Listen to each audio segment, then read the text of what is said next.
There's no way that she could have gotten to Fred on her own. Serena doesn't know what happened.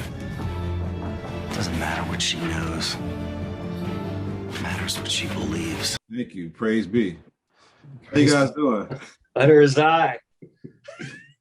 I gotta ask. I mean, like, you guys are playing some intense characters in this story, and I wonder, even if personally that you don't believe in like the what Gilead is doing, like as a character, do you have to kind of make yourself believe it or justify the acts of what's happening on in Gilead just to play the character?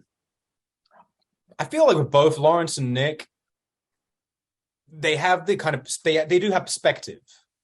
You can often see them sort of sharing a look. I don't think that they are without objectivity, if that makes sense. At the same time, you know, in Nick's case, he doesn't know anything different. He's been in this world since he was very, very young. He wasn't a particularly educated person or like a, you know, worldly person. So this is all he knows. I don't think it's occurred to him that there's an alternative. At the same time, I think it's very different than necessarily advocating any of the politics. Yeah. Yeah, I think Lawrence is genuinely horrified by what he has created. I think he has a lot of, I think he finds a way to justify what he did.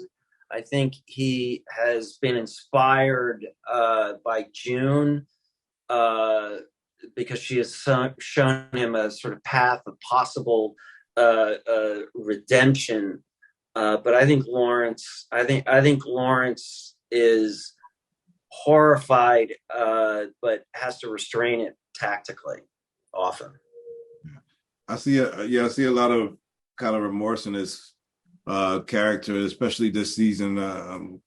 As I don't want to ruin anything or speak about any spoilers, but like but is there something, I guess I'll get into, where there are places where we're dealing with fertility problems, stuff like that? Does Gilead have all the, you know, take away all the horrors, which I guess you can, of the rapes and everything else that's going on there? I mean, is there any type of like, oh, I could see how this could happen in a society to you? I mean, do you guys feel like you could ever see like that this could be created in a world in a modern world?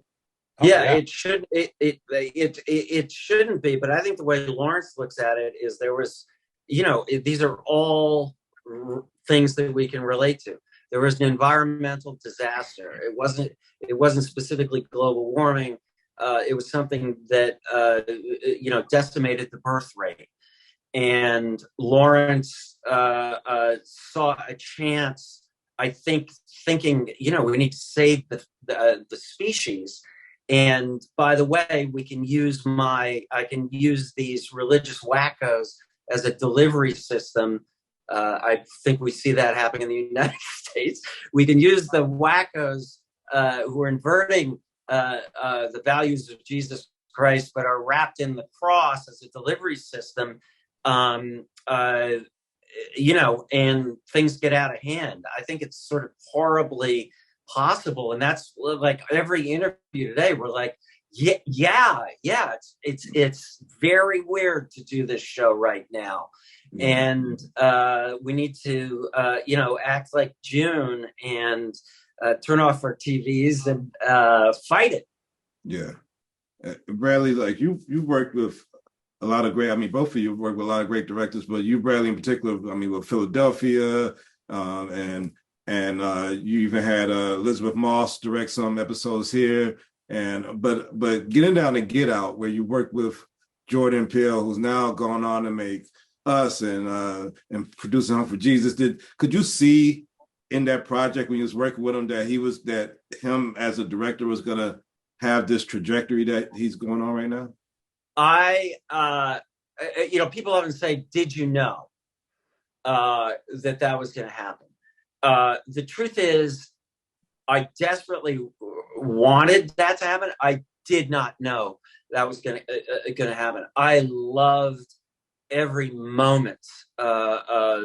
Anyone who works with Jordan will fall in love with him.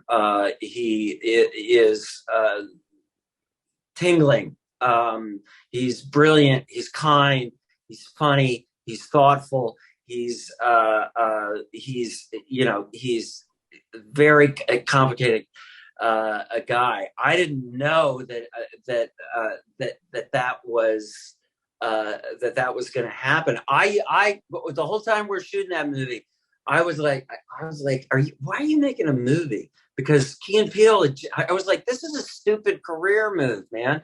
Like Key and Peele just ended. I knew he could have gotten a TV deal anywhere. Future of the film world is in what we're talking about, television. I'm like, man, nobody goes to movies. You're not, huge career mistake, Jordan. Shows what I know. Well, look, nice talking to both of y'all. Great talking to you again, Max, and nice talking to you for the first time, Bradley. Can't wait to see you guys in future stuff, and can't wait till the audience gets to see season 5 of this and hopefully more seasons. Take care.